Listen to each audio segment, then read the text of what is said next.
Live from a grungy kitchen table located in Annapolis, Maryland's scenic and historic capital, it's the Maryland Crabs Podcast. With each episode, your hosts, Tim Hamilton, John Frenay, and the occasional guest will dive in and pick apart the stuff that really matters most to you. We're too lazy to actually solve any of these problems, but we can definitely stir the pot. From schools, politics, parking in the fire lane, to those horrible people who drive BMWs. And here with this week's episode, live from the kitchen table, Tim Hamilton and John Frenay. Hey, it's been a while since we've seen you. It's been since, I think, last summer that we spoke with Josh Mazer, who we discussed the whole HPV Merck, I don't want to say a scandal at this point, but it's controversy, I guess is a good word to say. And in the ensuing months, I wanted to revisit this and see what was going on, see what was new in the thing, because I know you have gone down this data rabbit hole and up to your ears in data and studies and whatnot. And I thought it was very interesting that we had shortly after the episode released last time, we had a call from a movie producer that had produced a movie on the HPV vaccine saying that, you know, what she had said was incorrect and so on and so forth. And we had offered to have them come on and do a podcast as well. We didn't get any kind of a response from them when we made the offer, which was kind of interesting because they seemed to be a little bit very upset when they first talked to us to say that you were wrong. So, you know, we've seen the articles in the newspaper that have gone out in newspapers all across the country over the past year. But what have you discovered is new? I mean, I know we're looking at, you know, last time we spoke about money and about how the state of Maryland was funded by big pharma, if you will, notably Merck. Politics, certainly we need to find out what the legislature is doing. And then, you know, has the science caught up with your hypothesis, or has your hypothesis outrun science, or Where do we stand? Well, listen, John, first of all, thank you very much. I truly do appreciate the opportunity to talk to my neighbors and the members of the Annapolis community about this. This subject is important to me as a father, and my daughter is extremely important to me. One of the criticisms of my investigation here has been that I'm endangering my daughter by not giving her the shot protecting her against cancer. That's kind of a hard sell. I'm uncomfortable with that. I try to be conscientious and try to be a good parent. And that's what I'm trying to do here. So in terms of what's new, there are a couple of things I would like to report, but I just want to reiterate the main point that we all need to focus on here. This is a biologic medical intervention, and it's best discussed between your doctor and yourself. I am not a medical doctor, and I really am not qualified to give medical advice. All I'm trying to do is help people understand my process of coming to the conclusion that this is not the right thing to do for my family. And if it works for other families, that's great. If it doesn't work for other families, that's great too. I understand later that we're going to have a doctor from Annapolis challenge me on some of the data that I put out, and I welcome that. I'd like to be educated about where I'm wrong, if that's true.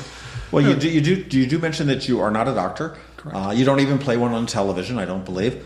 At least I haven't seen that commercial anyhow. But joining us in a little bit, we do have a real doctor that will come in and join us, and we'll sort of let you two, we've got some mud coming in and we've got some oil, and we're just going to let you guys wrestle around on the table a little bit. But we've got Dr. Michael Freedman from Evolve Medical Clinics will be joining us in a little bit.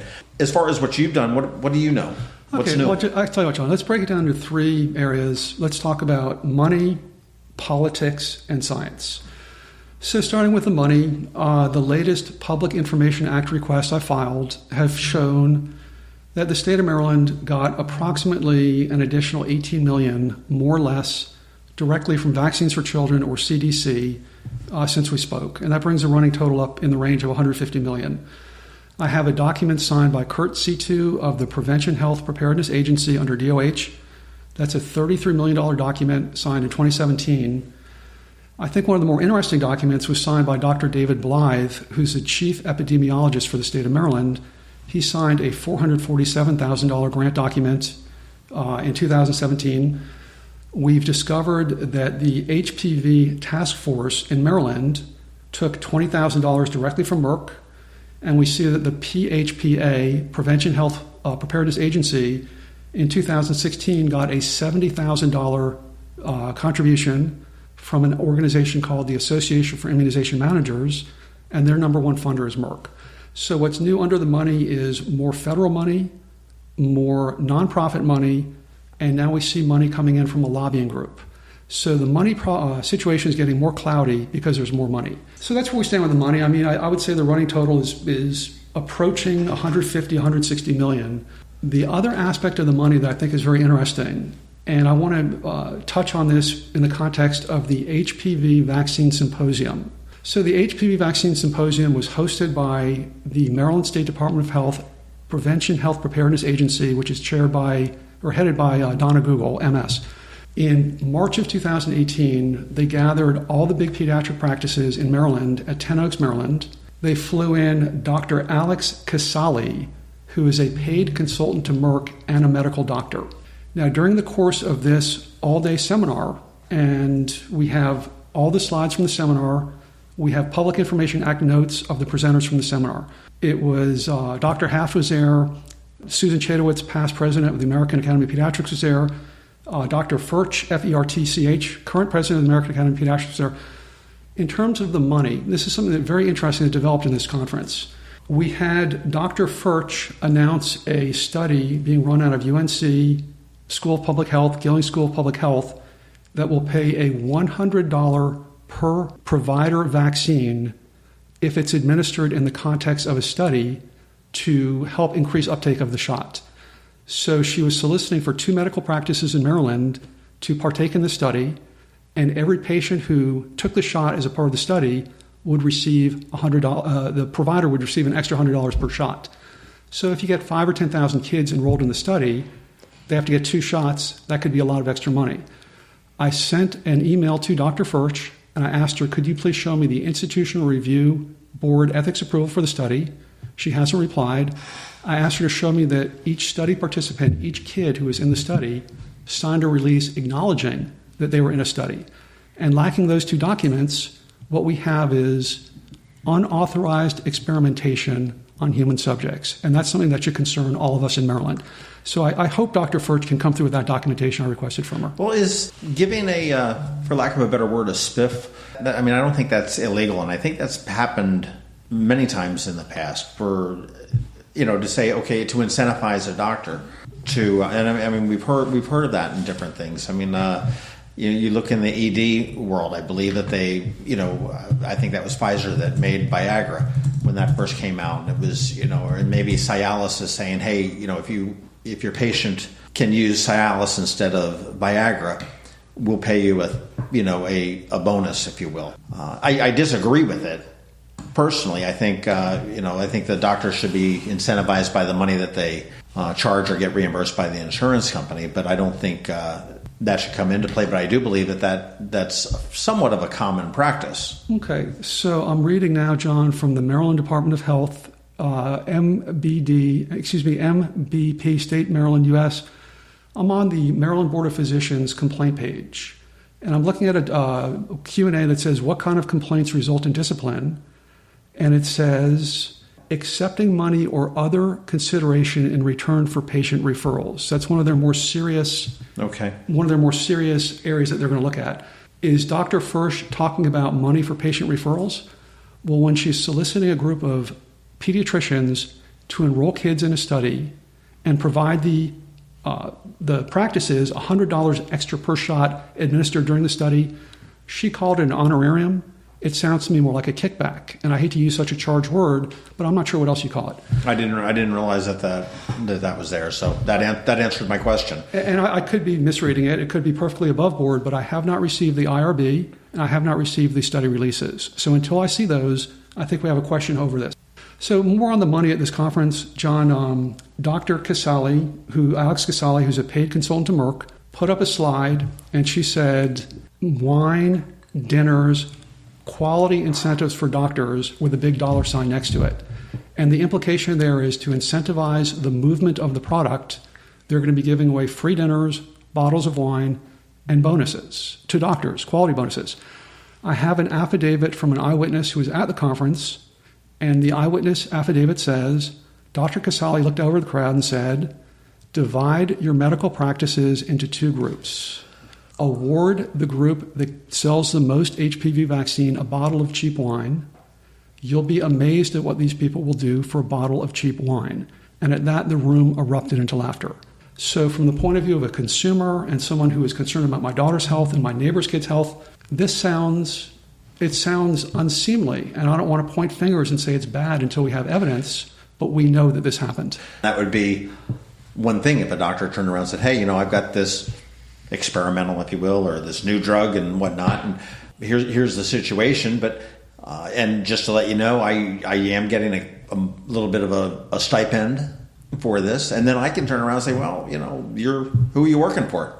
The eyewitness also said that Dr. Casale told the practices that they could get bonuses up to $5,000 for reaching compliance goals with the shot. So the question really becomes, what is the objective of the program? Are we trying to reduce STIs, or are we trying to sell product? What is the purpose of these financial bonuses? It really sounds more like a sales bonus than a disease reduction program.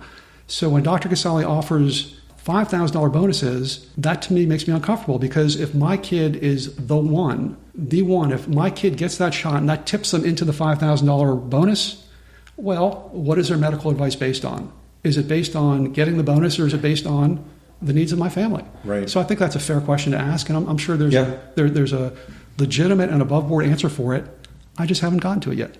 So anyway, back to Dr. David Blythe. We had a letter go to Governor Hogan saying, I'm concerned about the shot. Governor Hogan kicked it over to Dr. Blythe, and Dr. Blythe wrote some very interesting things which touch on the science. And what he said was, I'm just quoting from his letter dated June 20th, 2019, numerous studies have shown that the HPV vaccine is highly effective at preventing HPV-related cancers. Now, I want to repeat that. Dr. David Blythe, who got a $447,000 grant, his signature is on it from the CDC in 2017, in 2019 is writing, numerous studies have shown that the HPV vaccine is highly effective at preventing HPV cancers. I challenge Dr. Blythe to a public discussion of this point, because I would like to see his evidence that this vaccine is preventing cancer. He then goes on to say, clinical trials have shown that HPV vaccines provide close to 100% protection against cervical precancers and genital warts. Since its introduction in 2006, there have been a significant reduction in vaccine-type HPV infections among teen girls in the United States. In other countries like Australia, where vaccine rates are higher than in the U.S., larger decreases in HPV-associated outcomes have been observed. So in terms of the science, John, and the money, let's just break this down. Dr. Blythe, under PHPA, signs a $447,000 grant. He is now telling Maryland citizens who are writing with concerns the HPV vaccine provides 100% or close to 100% protection against cervical precancers. Since its introduction, there's a significant reduction in vaccine-type HPV infections. And in other countries, like Australia, there are decreases in HPV-associated outcome. So my take on this is that Dr. David Blythe is probably a great doctor and a great epidemiologist, but he'd be and a great lawyer too. Because if we parse his words, highly effective at preventing HPV-related cancers, that's not provable. Clinical trials have shown 100% protection against cervical precancers and warts. That's not true. And I challenge Dr. Blythe to produce that data. It's a lot of numbers, John. What I'm saying is that we were at 6.7 per 100,000 before the shot was introduced. The shot was introduced, the numbers continued to come down. We got down to 5.9 per 100,000. And now, after spending $180 million, $150 million on the program, we're right back up to 6.7 per 100,000. This thing was given out to people in 2000. My dates may be wrong, but I'm going to say 2006 to 2008, somewhere in there. 2006. In the United States. But cervical cancer does not show up until, what, the 40s? 54 is the average age of diagnosis. So, I mean, you would not expect somebody even that is susceptible to a cervical cancer to have the symptoms and to have it diagnosed in their 20s. Or perhaps maybe in their 30s. So, I mean, we don't even have the time, the physical time, to be able to say this is working or this is not working. It's still in, as far as I can see, in a kind of a testy thing. I suppose that's one way to look at it. The CDC and the state of Maryland are saying this shot prevents cancer. That's the language they're using. They might know something that we don't know, but the data from cancer registries around the world seems to be contradicting this. Another little chunk from the conference I wanted to highlight and then get into one more piece of science. The last thing about the conference that struck me as being kind of interesting, and we have the notes from the state of Maryland through Public Information Act requests. Dr. Clarence Lamb, MD, he's also a Master of Public Health, and again, I'm sure he's a very concerned guy who wants to prevent people from getting sick and getting killed by cancer. I'm sure that's his motivation. At the conference, the HPV vaccine symposium, where they talked about all these financial incentives, Dr. Lamb got in front of the room and he talked about the success they've had with screening and how excited he was about the shot. He then said that he is actively working to create mandates for the HPV vaccine as a back-to-school shot in Maryland. And he's on the record as saying that at the conference. I sent his office an email twice. Scott Tiffin, his chief of staff, replied to me and said that Dr. Lamb, who is now a state senator, Lamb, has no intention of creating legislation, mandates, fiats, any type of judicial order, executive branch order. They denied categorically that they're involved in trying to mandate the shot. So my question is, would the real Clarence Lamb please stand up? Is it the Clarence Lamb who is at the conference promising the industry insiders legislation to mandate the shot as a back-to-school requirement in Maryland? Or is it the Clarence Lamb who answered my email saying, I don't know what you're talking about, I have no intention of doing that? And if anyone would like to see those documents, I'll be happy to provide them. Well, you've been busy over the over the last year or so. I think it would be a good thing to see another point of view from a medical practitioner and my family practitioner, Dr. Michael Freedman from Evolve Medical Clinics, has agreed to come on in and debate you, I guess, if you will, a little bit. Okay, well, I appreciate that, John. I just want to, again, say I'm not a doctor, and I expect that Dr. Freeman will have a very, very different point of view, and I don't want to be embarrassed by him, but I'll do my best. I just want to make this final point here. I think people should have the right to buy the HPV vaccine anywhere they want. I think that it might be a good thing for people to consider in consultation with their doctor. But people also have to look at what happened in Japan. They did a hard launch in 2013, well after we did. They gave it to 8.1 million kids in a very short period of time. And within 4 to 5 months, they backed away from the shot. They withdrew government funding from the shot in Japan. And to this day, they still don't give it government funding. Fantastic. Well, I'll tell you what, why don't we take a quick break, and when we come back, we will be here with our mud and our oil, and we'll let you two wrestle on the table here with Josh Mazer and Dr. Michael Freedman. Dirty house? Call a spouse. That's right. Facts are, men don't always listen when it comes to cleaning the house. Spouses Cleaning Houses does. They clean almost anything. Fridge, oven, tub, showers, walls, porches, floors, ceilings, carpets, upholstery, tables, counters, pictures, mirrors, lights, fans, windows. They even take out the trash. Spouses Cleaning Houses has more than 13 years experience maintaining sparkling clean homes in and around Annapolis with respect and dedication. The friendly and flexible cleaning professionals at Spouses listen, understand, and act to meet nearly all your cleaning requests. For that breath of fresh air, clean feel, call a spouse at 410-571-9428 or at spousescleaninghouses.com. Just in time for your summer get-togethers, they're offering a spectacular summer savings, 20% off your first cleaning. That's right, save 20%. Just call a spouse, 410-571-9428 or at spousescleaninghouses.com. Spouses Cleaning Houses. Men may not listen. The spouses do. In the last year, there's been a lot of stuff that has come out on this. A lot has changed. There's been a lot of studies worldwide that have perhaps supported Josh's position. And what we wanted to do is to bring in our resident medical expert, as it seems, is Dr. Michael Freedman from Evolve Medical Clinics to talk about that. And I know that as a physician, Dr. Freedman, as most physicians would do, pretty much what most physicians would do, that would be a recommended vaccine for patients at that point. So, without getting into a huge fight and you're wrong, type of a thing, I think it makes sense to sit there and talk about it. I guess let's lead off with Josh. And I mean, where do we stand with this right now? I know that you sent me some stuff by email a couple weeks ago that different studies are showing that the cancer rates are not really being cured. Well, John, thanks for having me back. And Doc, it's nice to meet you. And thank you for taking the time to help me understand this. Because, nice to meet you as well. As I've said, I'm just a dad with a family. Mm-hmm. You said a pissed off dad. I'll just.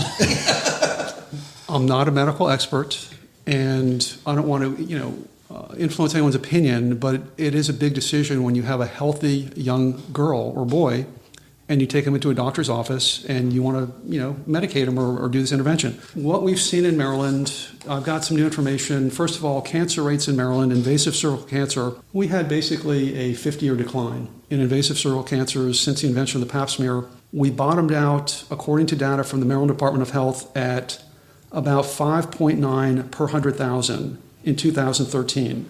In 2006, when the shot was introduced, we were at 6.7 per 100,000. So we've spent $150, $180, probably about $200 million, and the current rate as of 2015 reporting is back up to 6.7. Just a quick pause there. Yep. So as you know, the time from that you get HPV until the time that you get cancer is 20 years. So you're not going to see any results of cancer lowering for the first 20 years the vaccine is out. You'll see reduced HPV contraction rates, you'll see less infection, you'll see less anal genital warts, but you're not going to see the cancer decline for about 20 years, and that's pretty clearly stated throughout. Okay, Doc, just to be clear, the average age of diagnosis for invasive cervical cancer in the United States is mid-50s. So if we're giving it to 11 and 12 and 13-year-olds, it's actually 40 years until we should see some type of drop-off. Well, but I'm telling you that the average time from HPV contraction to cancer is 20 years. I'm just telling you that number. Mm-hmm. I'm not saying that how long it will necessarily take us until we actually see those results. Okay, fair enough. So anyway, looking worldwide at other countries that have done these massive programs, John, this is new information, looking at Australia, Great Britain, Norway, Sweden, and France. And Australia is touted as a big success story. First thing I want to mention is we're seeing a 13.6% increase in invasive cervical cancer in Maryland since 2013. In the 20 to 24 age group in these other countries, and these are the countries that aggressively push the shot into this age group, and this data comes from the national cancer registries in these countries.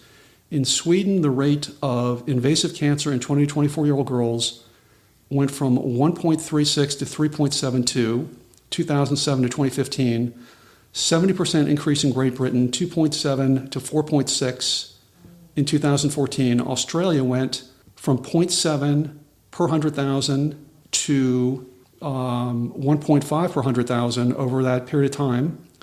Norway, 2.18 to 2.4. So what we're seeing around the world is we're seeing an actual increase in prevalence of invasive cervical cancer in younger girls. Let's stay on topic. Okay. So the question I asked you was, you started off by throwing out some statistics that there was an increase in cervical cancer during this 3 or 5 year period of time, and I asked you what you attributed that to. What I attribute it to is type replacement, because in the approval documents, the FDA package insert, as well as the VARBAP, it shows that in clinical groups that are infected, if you have PCR evidence of infection with any type HPV, some of these kids are more likely to develop CIN2, CIN3, or even cancer than people who are not infected. And the licensing documentation shows a 45% increase in the likelihood of these lesions in kids who are positive for 16 or 18 at the time they take the shot. That's part of the approval documentation. And we also know that there's no therapeutic value for people who are infected with HPVs when they take the shot. And that's about 6% of the people, even who are sexually naive. So you think that the increase is that the majority of these 11 and 12-year-olds have had enough sex that they're HPV 16 and 18 positive? Well, we know that a person can become HPV positive without having sex. Approximately 6% of the population can be HPV positive without sexual relation. So yes, I believe that there's an indication of a possible problem with type replacement, where we're clearing out the ecological niche for the 4 or 9 that we can, and the other 180, 190, which we believe to be benign, are replacing the ones we take out, and some of the ones that are replacing could be pathogenic. Can you think of any other reason why the incidence might have gone up, the incidence of detection? Is it possible that as a result of the study and the increased attention that there were more people getting pap smears? How long has the HPV vaccine and the Gardasil, or whatever you want to call it, been available in other countries? I mean, I know typically the United States is one of the most stringent as far as what they approve. I mean, I remember they used to sell Viagra in Mexico over the counter. I remember seeing it, and I was just absolutely amazed. And how long has it been available in other countries, and what?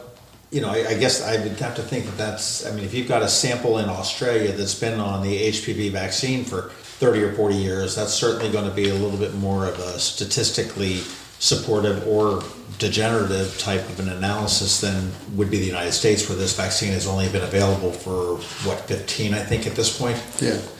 8 to 10 years in the U.S. I'm not sure what in other countries, but I don't think it's been around for anything beyond 12, 14 years at the most.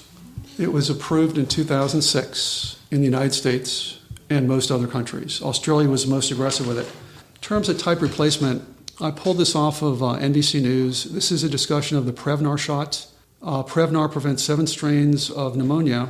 And what they're saying here is that it is unique because Prevnar, however, is losing its punch because strains not covered by the vaccine are filling the biological niche that the vaccine strains used to occupy, and they are causing disease. So we have evidence in the medical literature that some vaccines will result in type replacement. In this case, it's bacteria in the HPV shot. In the approval documents, as well as in the real world, we're seeing an uptick in invasive cervical cancers. Why that is, Doc, you're suggesting better recognition. Perhaps that's the case. It's a warning sign, and we need to take a look at why the prevalence of HPV cancers are increasing in heavily vaccinated groups. Well, again, I really do believe it's a matter of increasing detection. As I'm sure you know, the rate of pap smears and HPV testing has dramatically increased, which is why in the United States there's only about 4,200 women that will die of it each year. In poorer countries, it's the number 1 or number 2 leading cause of death. And there's 300,000 girls that will die from cervical cancer per year, which to me, when I hear 300,000 people dying worldwide, to me that's something that's worrisome. That's a lot of human beings dying. I always relate everything to 9/11 and the towers coming down, and that was like around 2,000 people. So I try to think of how many towers need to come down per day to equal that kind of a number. Or a jumbo jet carrying 300 people. How many jumbo jets are you willing to have crash per day?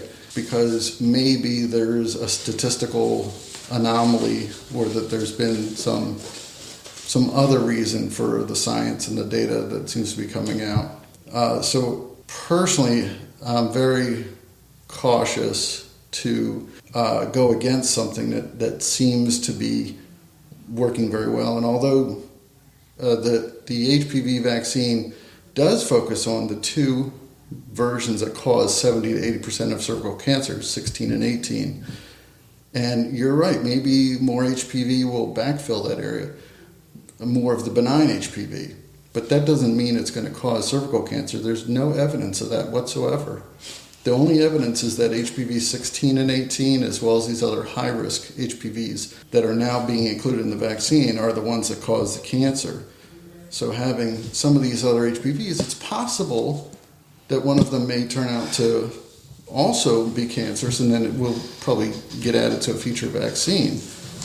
But it's extraordinarily unlikely that that's the reason that there's been a worldwide uptick in detection. From a medical point of view, how do you, as a medical practitioner, determine what to recommend to your client? I mean, we've known about measles, mumps, and rubella and whatnot. As these vaccines come out, I mean, is that a combination of CDC recommendations, the Physicians Daily magazine? I don't know, what the AMA and the different associations, as well as the manufacturers? So there's a lot of different resources. There's the United States Preventative Task Force, there's the CDC, there is the AMA, there's the American Academy of Family Physicians, all of that in the U.S. And then, for those of us like myself that are a bit conspiracy theorist and who, I have definitely found things in the past that were recommended that the numbers in the studies didn't add up to me. There appeared to be something suspicious, and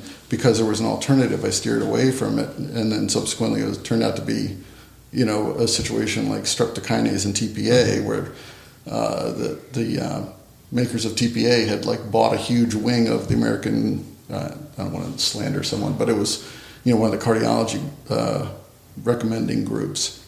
So I take a combination of all the recommendations, and the United States Preventive Task Force grades their recommendations, ABC or otherwise, to determine how strong the evidence is. Is it absolutely crystal clear? Is there some question? And they are ridiculously stringent about that, to the point where there's a lot of things that I would recommend that they put as a B or even a C recommendation. But I will say this.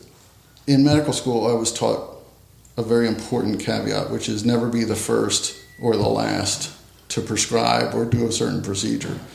So, you don't want to be the first guy out there pioneering it, because, you're going to potentially go the wrong path and kill a bunch of people. And you certainly don't want to be the last one when everyone else has found out that it's not a good thing. Right, the train's left the station at that point. And likewise is that, I'm just a guy. I'm just one doc out there. And for me to think that I'm smarter than everyone else on the planet and that I can kind of reinvent the whole thing and reanalyze it. I mean, there's stories, of the people out there that have made brilliant discoveries working on their own. And that's a lot of times how we make those advancements. And sometimes those people are considered whack jobs in the beginning. My job as a Western MD is to look at all that science and look at all that data and not speculate on my own about making too many jumps on too many different pieces of numbers. In all the cases where I've found things that did not make sense, the numbers have been very clear within the studies, where this, say, Avandia and Actos were two diabetes drugs. Okay. And if you just looked at the numbers and the excuses that the pharmaceutical company were coming up with was, these patients all had rheumatoid arthritis or something. That's why they had more heart attacks. That just didn't entirely make sense. So how did the numbers, and on the HPV, the numbers added up acceptably, I guess, in your opinion, with the... Well, I mean, the study that just came out in the Lancet last month, sorry. They looked at 115 countries, 66 million people, boys and girls, were studied. I forget the number of vaccines, but it's an enormous number. I mean, there's absolutely no question, statistically, for anyone who's looking at the data, the science, and the math, that this HPV vaccine is decreasing the rate of HPV infection. Now, what we won't know for another couple of decades, potentially, is that reducing cancer. Though we do know from separate studies that HPV is the primary cause of cervical cancer, pretty much 100%. It's also the cause of 6 different kinds of cancer. Right. Throat cancer. If you've ever sat down with someone who's had their jaw removed for throat cancer. Well, I know my daughter was disqualified from the Peace Corps because she was going someplace and she tested positive for HPV. And from what I understand, there's a zillion different, and all that's my non-medical term, but strains of HPV and cervical cancer and HPV infects or gets into a handful of them. And most of them are by far unaffected by the vaccine, may develop into cancer, may not develop into cancer, and ultimately she, after about a year and a half, she kept testing and it came back negative again. So I don't know whether it was a false positive, or I've also understood that HPV also sometimes can cure itself. Almost always. Almost always, except for these certain strains that can. Right. Yeah. And A lot of times, we certainly were making a mistake years ago of a lot of women in their teens and early 20s that we were testing them. This is really pre-HPV days, but they would have these, mild abnormalities, and a lot of these poor folks ended up with, colposcopies, biopsies, leaps, cervical conization, all kinds of aggressive things that then had an impact on their fertility. So there's no question that medicine, is always marching forward, and that we're always learning things, and we do look backwards and realize that we were making mistakes in a certain way. Right. So I remain very open to the possibility. There are things that we're doing nowadays, including what we're discussing today. I wouldn't want to be that first guy that had the tummy ache and somebody said, hey, let me just take a knife and just see what's in there to cut out that appendix or something like that, just to see how it goes. But and Josh, you came initially. One thing that fascinates me about all the work that you've done is it's the old adage, it's follow the money type of a thing. And I know that you started out being, why are we marketing a vaccine to my daughter, or to me through my daughter? And the amount of money that the pharmaceutical companies have spent, and certainly the pharmaceutical companies are not anybody's, with the opioid issue that we've got going on, they're not anybody's best buddies any longer. And, it's been proven what they've been doing, or what it's been alleged what they've been doing as far as being able to advance that. And it doesn't seem to be too much of a stretch to look and say, well, okay, I've got this. You look at other generic drugs. I know there's people, Pfizer has a copyright on, and I think it works so they get a copyright for X number of years where they can, charge. I know there was the HIV drug, that it was, $20,000 a dose or something crazy like that, that Schmrecky guy, that guy that everybody hates. Right. It's like the Wu-Tang Clan album. But, he's, where they're able to do that. And then when the patent runs out, it can be made generically. So, they're making their money. They're greedy the way they are like that. And, what's fascinating in some of the documents that you sent me, Josh, is that you've asked about where this money is. What money has the state accepted from Merck in this case, which is the makers of Gardasil. And the state has been very, very elusive when it comes to that. However, when you've asked some other specific questions, they've been very forthcoming and very transparent. Right, that's true. What I'd like to do real quick is I just want to correct the record here for a sec. In the approval documents for this shot, Vaccine-Related Biological Product Advisory Commission, Table 17, page 13, concerns regarding endpoint analysis. There are two important concerns that were identified during the course of efficacy review of this biologic licensing application. One was the potential for Gardasil to enhance disease among a subgroup of subjects who had evidence of persistent infection with vaccine-relevant HPV types at baseline. So why are we seeing an increase? Maybe because of what we're reading here, that if you have the infection when you get the shot, according to this, Study 13 applicant analysis, people who were PCR positive and serotype positive for relevant HPV types at day one, this group had a 44.6% greater likelihood of developing cervical lesions or cancers. There's another subgroup here that was 33.7% greater likelihood of developing cervical lesions or cancers than unvaccinated people. And then, page 15 at the bottom, there's compelling evidence that the vaccine lacks therapeutic efficacy among women who have had prior to exposure to HPV and have not cleared previous infection. So the question that you ask of why is it increasing, read the report that was prepared for the advisory agencies, and it gives you two good reasons. I'm telling you again that these 11 and 12-year-olds, the reason that they selected these young people to get it is exactly the reason that you're pointing out. You're absolutely right. You have to give it to girls and boys. Do we screen in Maryland? That have not been infected with HPV. Do we screen in Maryland for HPV infection? We do not before we give the shot. Sexually naive kids can have it, and that could be part of the problem that's being alluded to here. Let's take the big number. 300,000 people die. I'm sorry, one other point. 6%, maybe you're saying 6% of those might have had it at are sexually naive at the time they get the vaccine. They're now recommending it for people up to age 45. But if we can prevent 300,000 people from dying, I agree that maybe it's a good idea to start screening them. But I will also tell you that in this study that was published in The Lancet last month, of those the meta-analysis. Of the 66 meta-analysis. That's right. They analyzed all the humans that have received HPV in 115 countries. The other meta-analysis that was published in British Medical Journal, BMJ, by Mr. Dr. Mazur, can I ask you a question? Sure. Would it be okay if we took turns speaking? Okay. Because I think that the listeners will probably get more out of it than hearing two people talk over each other. Sure. So just to respond to your statement referencing this data, and that was from the original approval 15 years ago, 10 years ago? Vaccine-related Biological Products Advisory Commission. This is the report. What's the date? This is 06. So 13 years ago.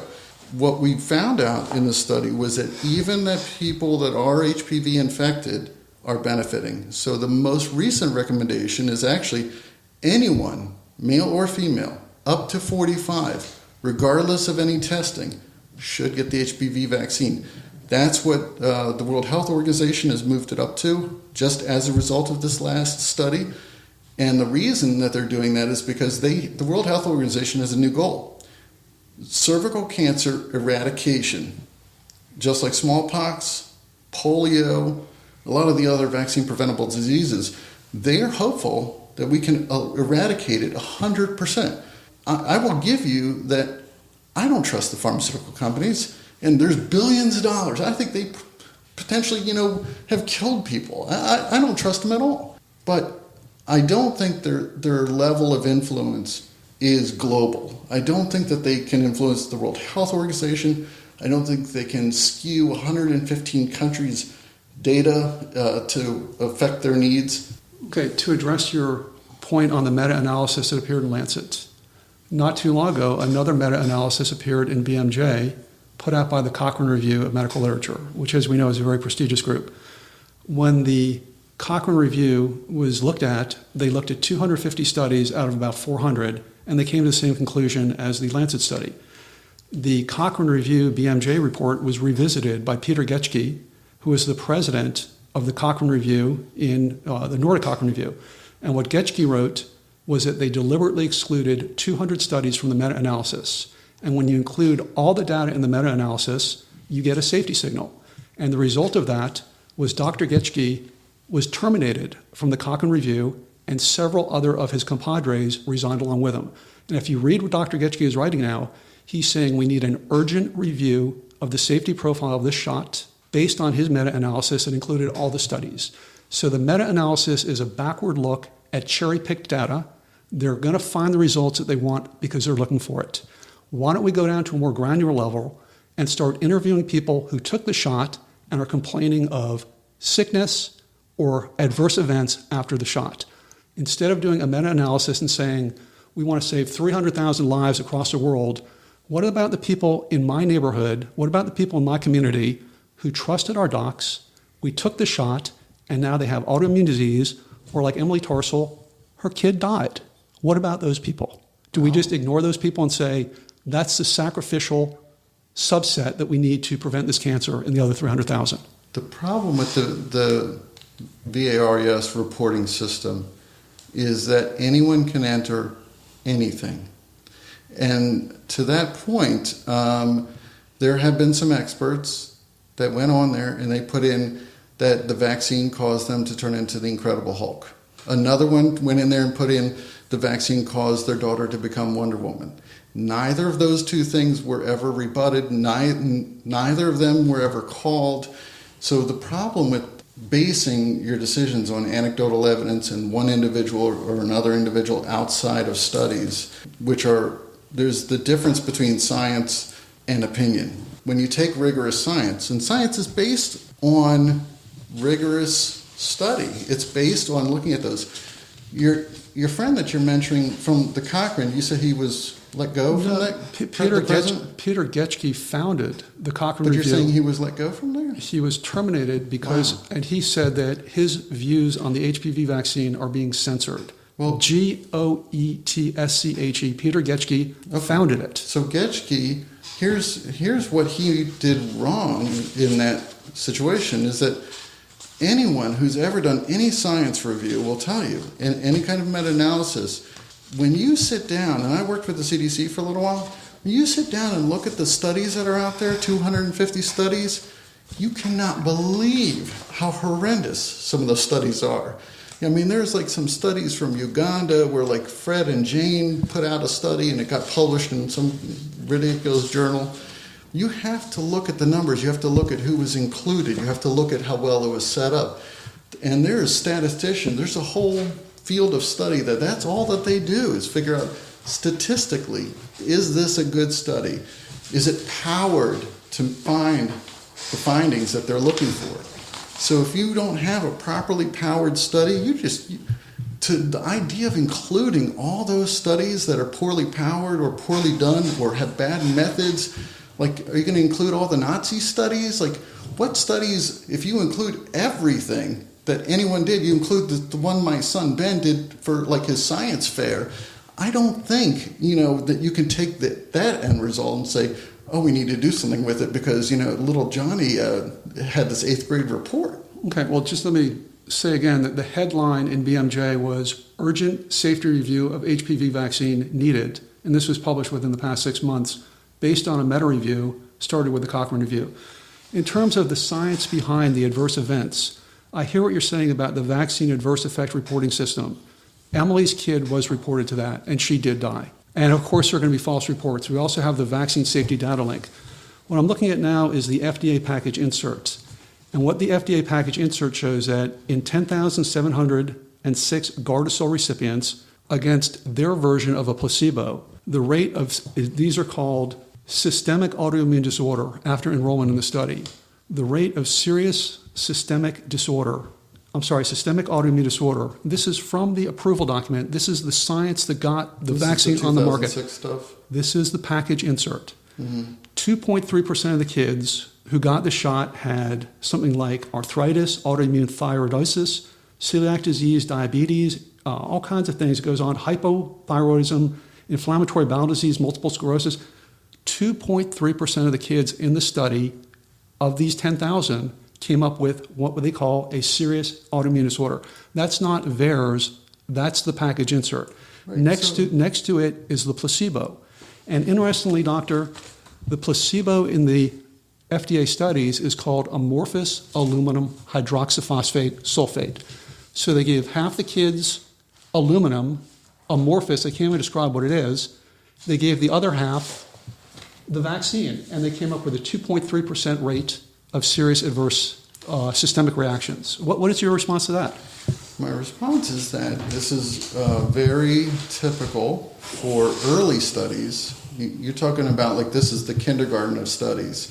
So at the very beginning, to get a drug approved by the FDA, you do a small study, 2,000, 5,000, 10,000. Of course, first you got to test it on rats and chickens and monkeys and whatever else.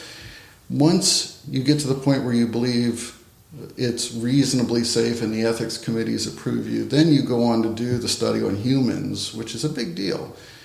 And they keep the number intentionally small. They power it enough, 5 or 10,000, so that they are going to see some results.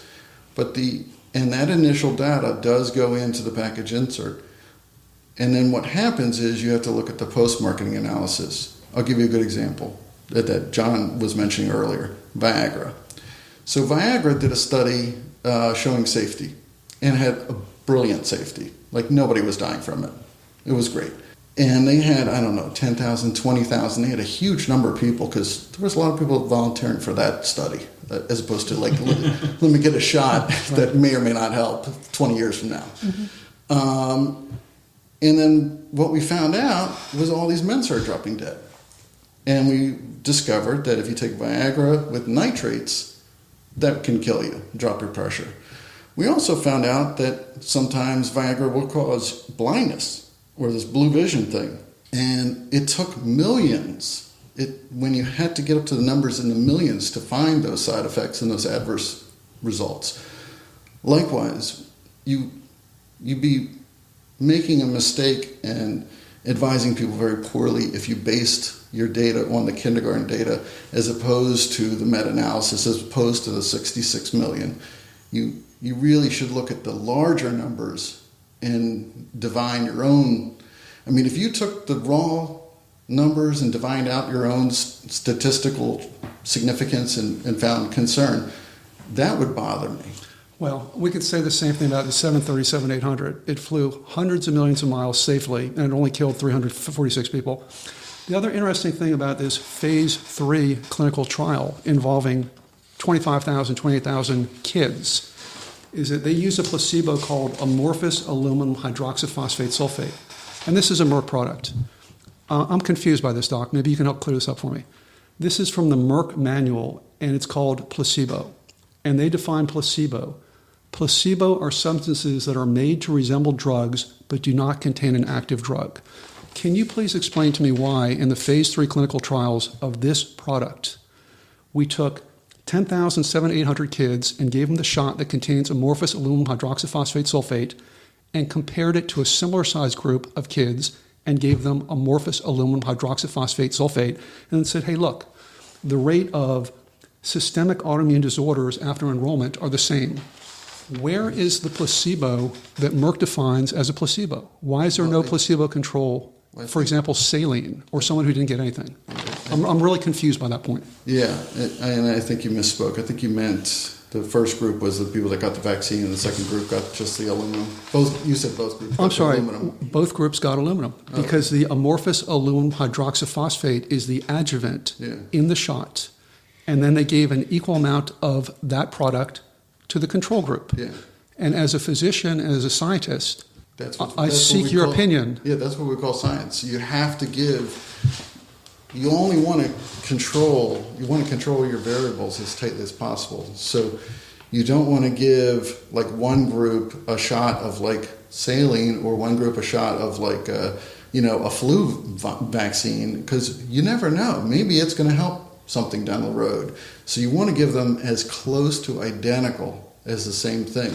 So it sounds like the one group, and you're way more versed in all this research than I am, but it sounds like the one group got the inert substance that the HPV vaccine is tagged with. It's not inert. It's amorphous aluminum hydroxyphosphate. It's designed to provoke an immune system response. That's what the adjuvant does. Right. Okay. So, and that's what they needed to find out. Certainly not inert. They needed to find out if that product by itself was the reason that HPV infection rate was going down, or was it that with the HPV vaccine active ingredient?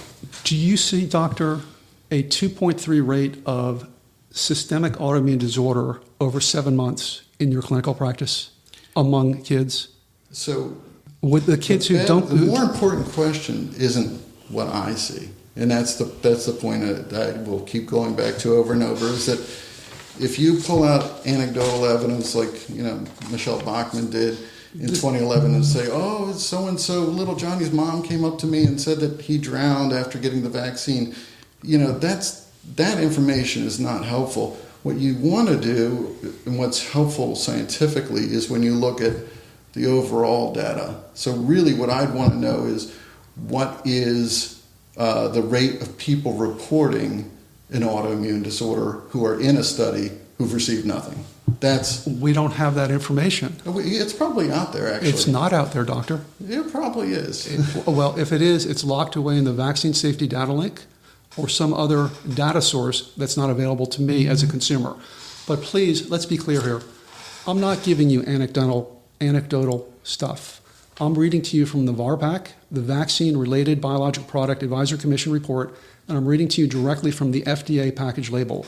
This is the science that got approved, and when you categorize it as anecdotal, it gets my hackles up a little bit because it's not anecdotal. I'm not talking about this, but you've a couple times you've referenced people that have had reactions that they felt were related to the vaccine, but that nobody scientifically has proven those were. And as a matter of fact, that was the problem that a lot of the people who've been writing negative articles about HPV, particularly there was a Toronto Star thing not that long ago, well, few years ago, but it got in huge trouble because those reporters did exactly what you're talking about, where they took the VARS pieces and they had a couple studies, like one woman who did believe that her son or daughter had drowned 2 weeks after getting the HPV vaccine, and she felt that was what it was due to, and they reported about that.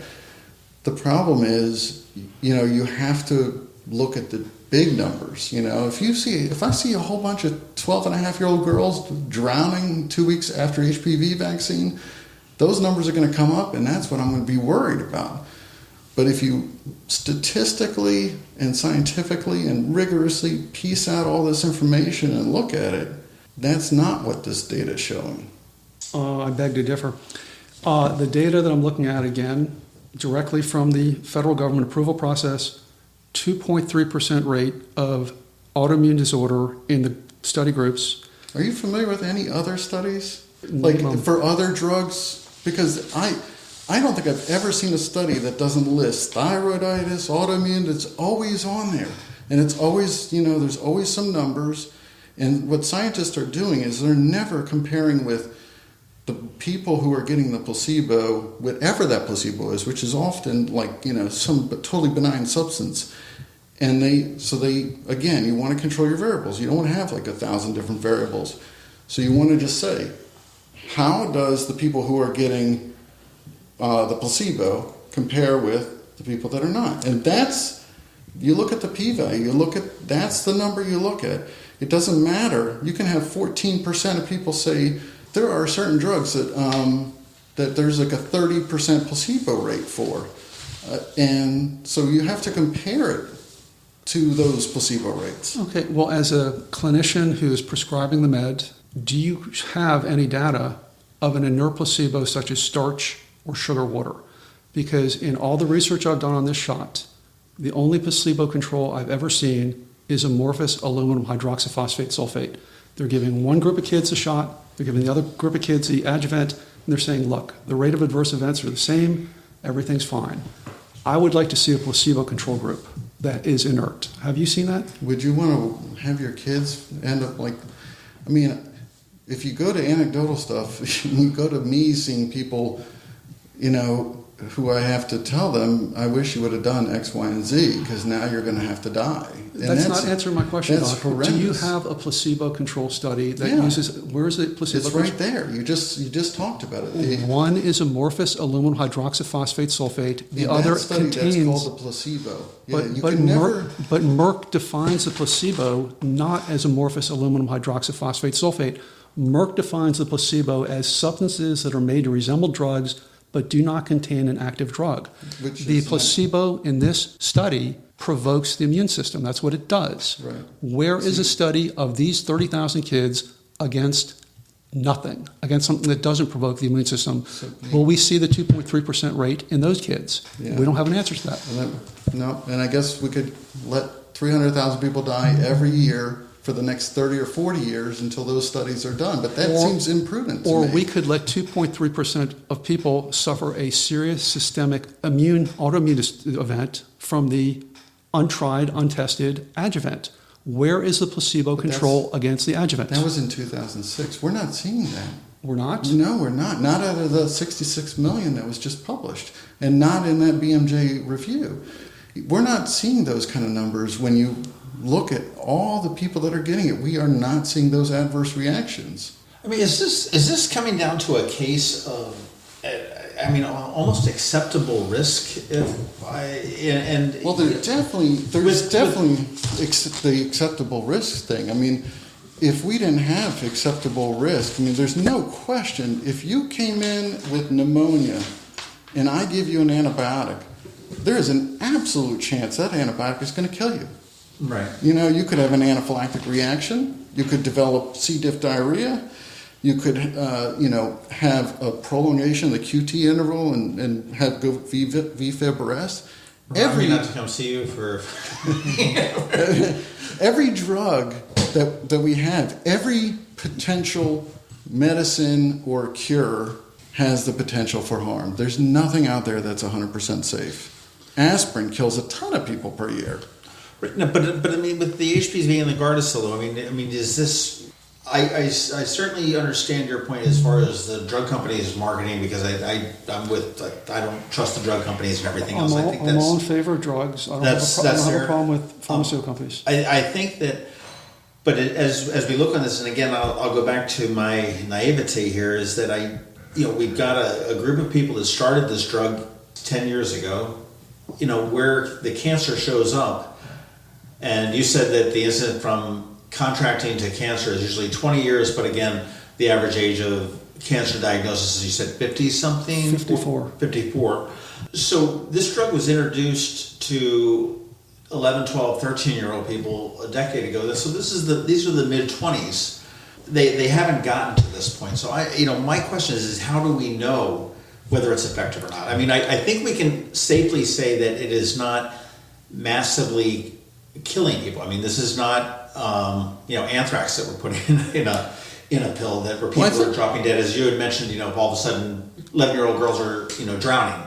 But I also agree that I don't think we know that it really is doing any good yet. But we do, actually. We do know it's doing good. So there's the law of transitive properties. If A equals B and B equals C, then A equals C. Okay. All right. So we know that HPV causes cancer. So if we know that B lowers HPV, then we believe HPV, reduction in HPV, which is absolutely proven beyond any shadow of a doubt now as a result of all these studies, reduction of those harmful types of HPV that cause cancer should, by any standard, reduce the cancer as well as reduce the HPV infection. So in other words, if you eliminate the infection that's causing the cancer, you should not get the cancer that's caused by the infection. Could it possibly be, biologically, medically, or whatnot, that one person's body composition, say you've got two people that have HPV, and one's takes the Gardasil, and that reduces it, eliminates it, and whatnot, that we know that we can say that, okay, therefore that person is less likely to develop that strain of cervical cancer that the Gardasil can kill. Yet the other person has some sort of adverse reaction to it and develops a cancer or something like that. I mean, do we know that yet on the opposite end of that? Or could that possibly be, are humans that unique to be able to do that? Yeah, I mean, there's always a unique person. I'm looking at one. So, I don't know how to take that.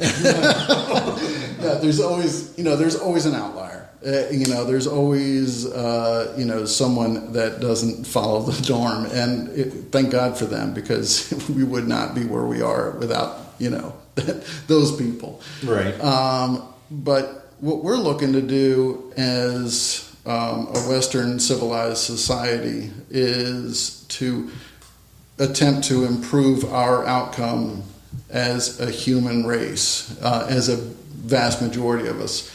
So it looks like probably 99.9% of people are going to benefit from all the studies that are out there. And, is it possible that there's going to be a 0.1% that will eventually show up that don't benefit, that will eventually say, these are the people that should avoid it, or perhaps we should be doing screening of 11 and 12-year-olds. But I will tell you that I think it's very dangerous, and I know it's not your intention. I think you have a very good heart, and you're definitely in the right mindset for what you're doing all this. But unfortunately, it's creating fear-mongering that is going to lead a lot of people away from getting this vaccine. And then if you're mistaken, sir, and I say this with all due respect, if you're mistaken, a lot of those girls are going to die of cancer. Okay. And a lot of those boys are going to have throat cancer or head and neck cancer, or they're going to give their wives cervical cancer. So I'm fear-mongering, and you're the one who's bringing up 300,000 deaths around the world. No, sir, I'm not fear-mongering. That's not fear-mongering. That's just stating a fact. Okay. But you're coming up about with theories for those small percentage increase in detection. I'm reading off the FDA data that shows 2.3% systemic autoimmune disease. I'm reading off another piece of paper from the government that says 45% greater likelihood of contracting a cancer when you take this stuff. That's not make-believe. For That's people science. that have HPV already. Correct, and we're not screening. But it turned out in the later studies that wasn't the case. In terms of the real world, we have not only the Cochrane Review issuing a ringing warning against this shot, urging an urgent safety review. The country of Japan unleashed this in a big way in 2013. They gave it to 8.1 million kids over a very short period of time, and within 4 months, they withdrew it from their country. There's no public funding for it. You can still buy it there, and they have not let it back in the country to this day. France doesn't do it. Austria withdrew it. There are countries all over the world that have experimented with it, that have released it, and then have pulled back on it. I'm confused by that, Doc. Why would Japan subject their kids to avoidable cervical cancers and all these horrible things when the vaccine is available? Why did they release it and then pull back after giving it to 8 million kids? Why did that happen? My understanding from what you're saying, and I'm not Japanese and I don't live there, so Japan is a country. Japan is a country. They did release it there in 2013, and the facts are that they pulled back on it because of the incredibly high rate of adverse effects. Gosh, I can't imagine how irresponsible they must be that if they found that a vaccine is causing harm, instead of withdrawing it from their country and not allowing it to be given by their doctors, they said, sure, keep going ahead, but they just pulled back on the public funding.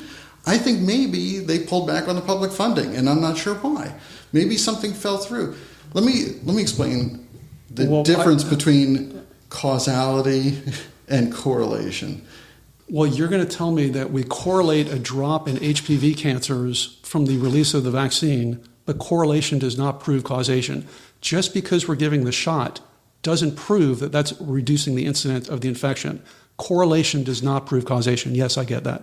And just for the listeners, because I think it's a really important point, and it's a dangerous thing for those who are pulling data out and trying to come up with their own theories on things without actually testing those theories. You're proposing some good hypotheses for studies. You'd be great at NIH.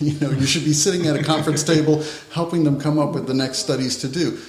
Where you and I differ is that I can have a hypothesis and I'm not going to share it with anyone unless I know it's more of a fact if I'm in a position of power where I can influence people. For instance, I know that using suntan lotion seems to increase ice cream sales. Did you know that? Putting sunscreen lotion on increases ice cream sales. The reason is because it's summer and it's sunny.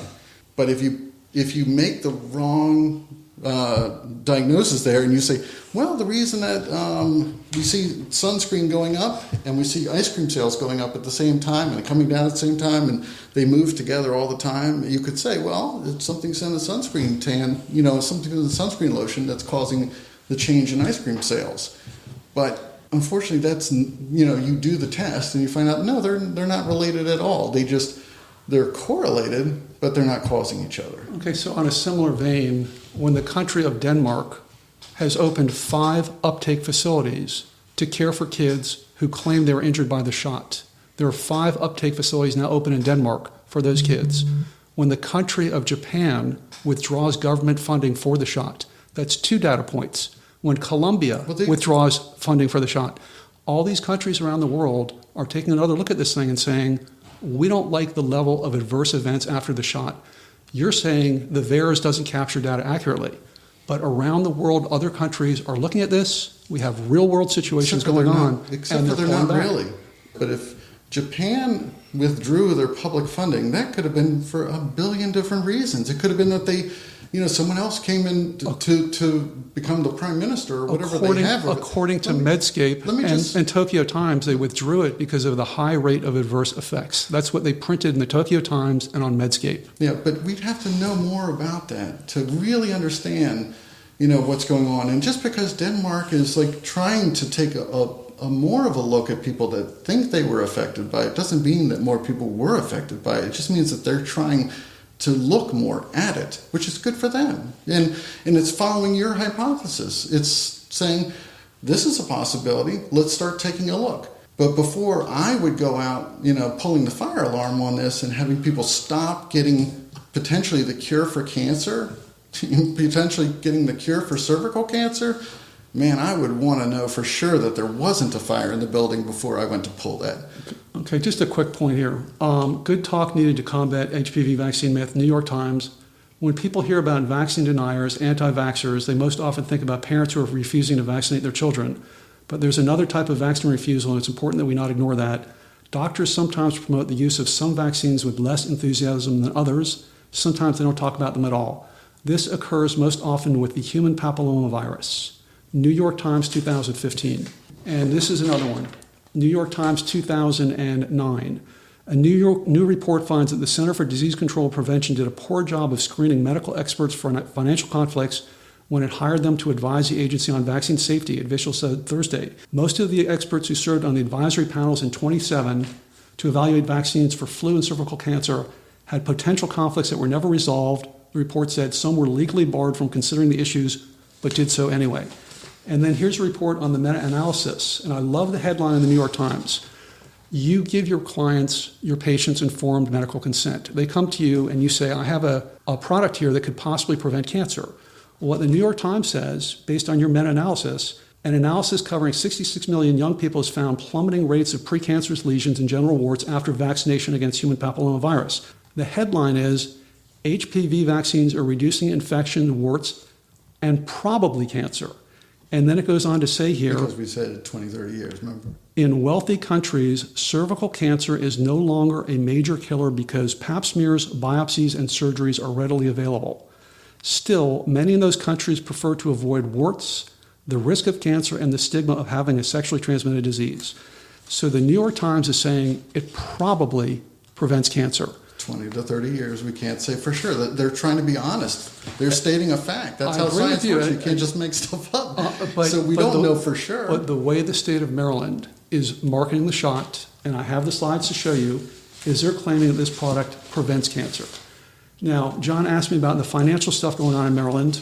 Well, before we move on to that, I do want to acknowledge and tell you, you are 100% right, that for whatever reason, and there are some very substantial reasons with HPV, the HPV vaccine has gotten a bum rap from physicians, and that's mentioned by the CDC authors of that, or the CDC people that were part of that study, in that we tell people who come in, oh, you need a tetanus shot. You stepped on a nail, you need a tetanus shot. Right.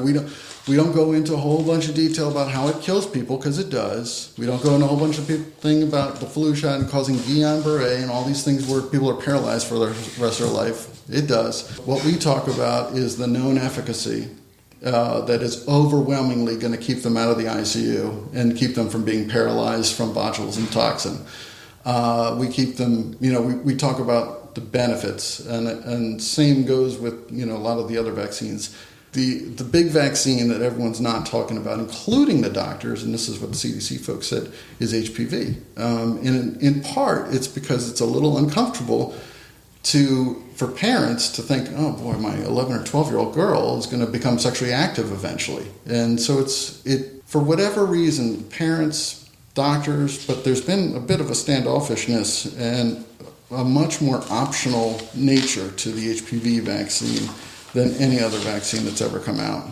I'll tell you, as we start, I don't want to go too much longer here, because then we start to lose some people here. So let's. I'm sure we lost a lot of people so far.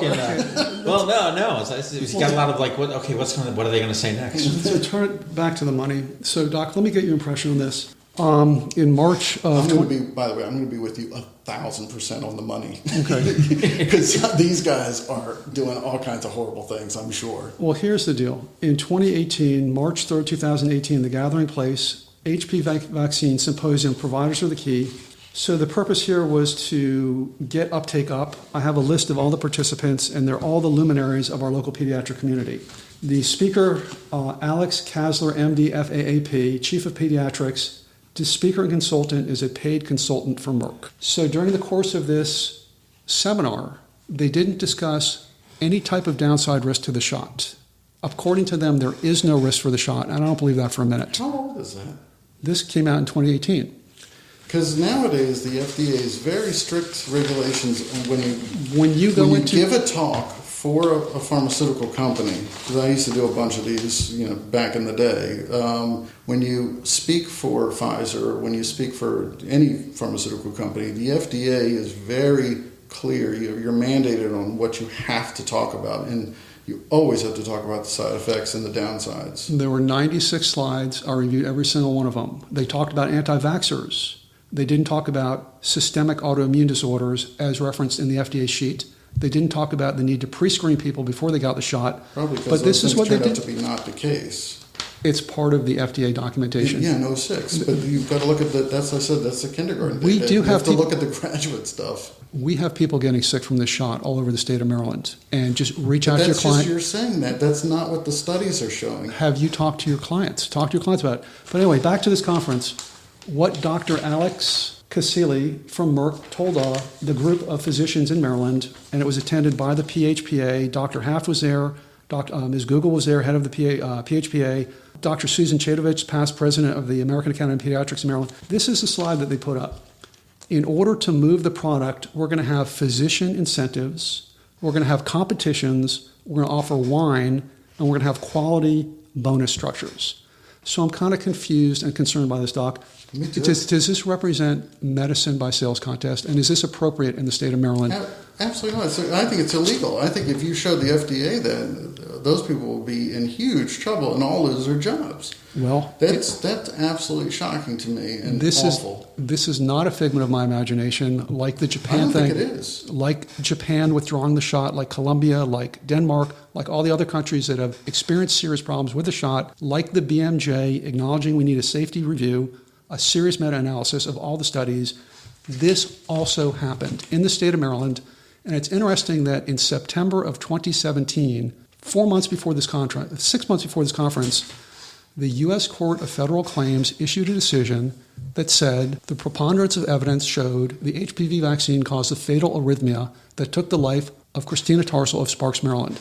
And what happened to Christina, Doc, is that the type 18 virus. Well, let's not get into one anecdotal evidence, because again, that doesn't help us in the least to know what one person. It could save another life, because what happened to her what saves was the other life is for them to get the vaccine so they don't die of cervical cancer. Suppose the next person has the same L protein reactivity in the calcium channel of their heart, causing them to have a fatal arrhythmia. But you can't test for everyone to have the L protein in their heart. Everyone has like a $10,000 test for every single person before they get the vaccine? Every person has the L protein in the calcium channel. The vaccine has a similar antigen for type 18. But thank God it's not showing up as something that's common. People faint all the time after they get the shot. That's one of the warnings with the shot. Yeah, vasovagal reaction. From the release of tumor necrotic factor in the brain? No, that's not why they faint. They faint for the same reason when you get your blood drawn. Do you think having your blood removed is affecting your heart that way? It's called a vasovagal reaction. It's fainting from like something that scares you. A lot of people faint when they get a blood drawn or have a shot of any sort. Well, actually, Doc, what the medical literature says is that the virus-like particles and the microspheres of aluminum cause a release of tumor necrotic factor in the brain, which causes people to faint. That's what the medical literature says. Mm-hmm. But anyway, in terms of this conference in Maryland, we have in Maryland a representative from Merck standing in front of our medical community and saying, to push this shot out the door, we're going to have physician incentives, competition, bottles of wine, and quality bonus structures. Yeah. This is why welcome to America, my friend. This is the hard sell. I'm not happy with it at all, but unfortunately, every single drug that you may or may not be taking for your blood pressure, your cholesterol, your, whatever problem we have, facial, skin things, that is unfortunately capitalism, and I wish to God pharmaceuticals were not part of the capitalistic society that we live in. But that is not anything to do with HPV. That is to do with all the drugs. So if you want to use that as an example to not use HPV, then you need to tell people not to take blood pressure medicine, cholesterol medicine, heart medicine, anything. Because that's what they all do. And it's an awful, horrible situation. It's kind of like what happened with Vioxx, where Merck threatened to go after the docs who put out negative research about Vioxx. That was a good example, and 90,000 people died. and Merck had to pay a $950 million fine. Vioxx was one of the ones that I was proud not to have prescribed because I saw that data. That actually, I think that was the one that had the rheumatoid arthritis versus that Steve Nissen at Cleveland Clinic eventually came to see the same data. So if we put aside, Doc, our differences on the science and just focus on the marketing effort in Maryland, what I've uncovered with my Public Information Act requests is we have two separate Department of Health in Maryland. That's my observation. We have some very, very dedicated, helpful, incredibly thoughtful people. And even though I disagree with them, I would put Dr. Haft in that category. Dr. Haft met with me for an hour. I showed him the problems with the superintendent marketing letter, the fact that it didn't mention that HPV is an STI, sexually transmitted infection. I went through the thing with him, and to his credit and to the credit of our Department of Health, they changed it. Other folks at the Department of Health understand my concern. They reach out to me with information without me asking. They give me information about cancer incidents and things like this. Then you get to this other agency called Prevention Health Preparedness Agency. And when I do a PIA, public information request with them, I get back strange stuff. I don't get back information, I get back stonewalling. And I could give you a couple of examples. I asked the PHPA about why invasive cervical cancer might be going up in Maryland, why it's apparently doubling in these heavily vaccinated cohorts around the world. And what she came back to me and said was, the CDC says it's safe. So that is, to me, again, the analogy of the 737-800 pilots. You docs believe it's safe because industry and the agencies are telling you it is. We are seeing around us, this thing is cratering into the ground, whether you see it or not. Kids are getting hurt. Kids are getting killed by this shot. Japan withdrew it for that reason. And yet we are ignoring those safety signals over and over again. I honestly think you're making just a terrible, terrible mistake. If I followed your reasoning, I would let every child die that comes in with, any strep infection or something. They would just have to die because we don't give them amoxicillin, because a number of them are going to have an anaphylactic reaction and die. If you believe that, you need to stop taking all medicines, including antibiotics, and not get any kind of treatment. It's not a matter of is anything pristine.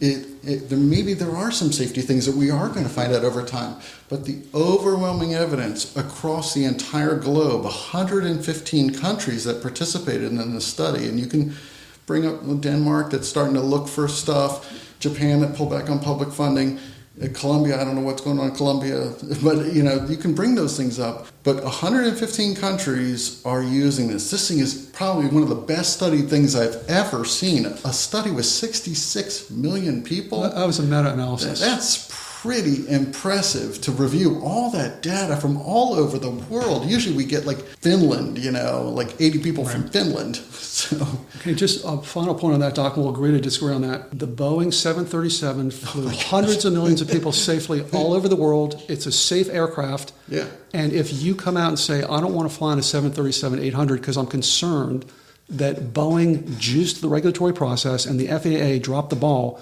that doesn't make you anti-vaccine. It makes you a concerned consumer. Would you get on a 737-800? Absolutely. Okay. Unequivocally. There's no pilot out there right now that does not know how to fly a 737-800. Excuse me, there's a lawsuit of 400 pilots are suing Boeing for lying to them about the 737-800. They all There's know a how huge to fly controversy. Now. They all know, they have found out. So is it going to take a controversy like that? Do we have to see that many more people die? You want to dismiss Christina Tarsel's death in Sparks, Maryland as an anomaly or some type of unrelated incident? No, even though she spent 8.5 years in federal court proving bring all this together. Federal court is not the place for science. Okay, I've been in court. That is not where any facts or science go. You go to the scientists. Go to Harvard, go to MIT, go to Hopkins, go to Maryland, Georgetown, GW. You got lots of places around here. And the vaccine is so safe. Talk to a statistician. The vaccine is so safe. It was brought out in 26. It still requires liability protection under the Vaccine Injury Act of 1986. Don't they all? No. You can be sued for a bad shot that's not a childhood shot. For example, I thought all vaccines are covered at the vaccine court in Zovastak, the shingle shot, is found to cause autoimmune disease. It only protects against 40% of possible shingles, and it's now shown to induce worse cases of shingles, which is why there are hundreds of lawsuits against Zovastak, which I've read off a Maryland law blog. Do you know how many people die every year from being intubated in an ICU? A lot of them. A lot of them. You can come up with all these different analogies, and you can say, sunscreen causes us to buy ice cream, or you can say being on an intubator causes us to die. There's different interventions that are going to cause death, and fortunately we're not in a Civil War time where we're sawing off your leg or your arm in order to keep you alive, where 80% of the people aren't making it. There is 1 or 2% of people that could possibly, especially over time if we find out, but the safety and the efficacy of this vaccine is unbelievably good. That's not true. And the data is unbelievably clear on that. That is false. That's not true. You're making statements that you can't back up. Yeah, no, I'm saying the same thing that the CDC is saying, the World Health Organization. And I just showed you that the CDC was every financially organization conflicted. in the entire world is saying what I'm saying. Every organization in the world said the Boeing 737-800 was safe until it proved. Boeing said it was safe, and Boeing kind of runs the FAA. And Merck says the shot is safe, and Merck runs the CDC. Yeah, but they're not. No, that's not true. No, I'll tell you what. Why don't we wrap this up? I don't know that we solved this problem. No, I mean, obviously it's ongoing. I think that we've got a lot more time to go before we, or probably really get the answer that we need. Thank you. Well, I want to thank you guys both for coming in here. I think we certainly advanced the discussion, if nothing else, on both sides, and I think that. I'd like to, periodically keep up on it. I know we spoke with you, Josh, back in August of 2018, and there's been a lot of information that's out there. I know the last time, I forget what the last time we spoke to you about, maybe it was flu or something or other. Yeah. Something a little bit less, a little less tenuous than HPV. But I do appreciate both of you guys coming in, and certainly your opinions and the research, and we have a little bit of a difference of them, and that's what makes the world go around. That's right. This has been the Maryland Crabs Podcast with Tim Hamilton and John Fernay. Sure to follow them in all the regular places, Facebook, Twitter, YouTube, and online at themarylandcrabs.com. Take a moment to rate us on iTunes. Now, get the hell out of my kitchen. Seriously, go! You're still here? It's over. Go home.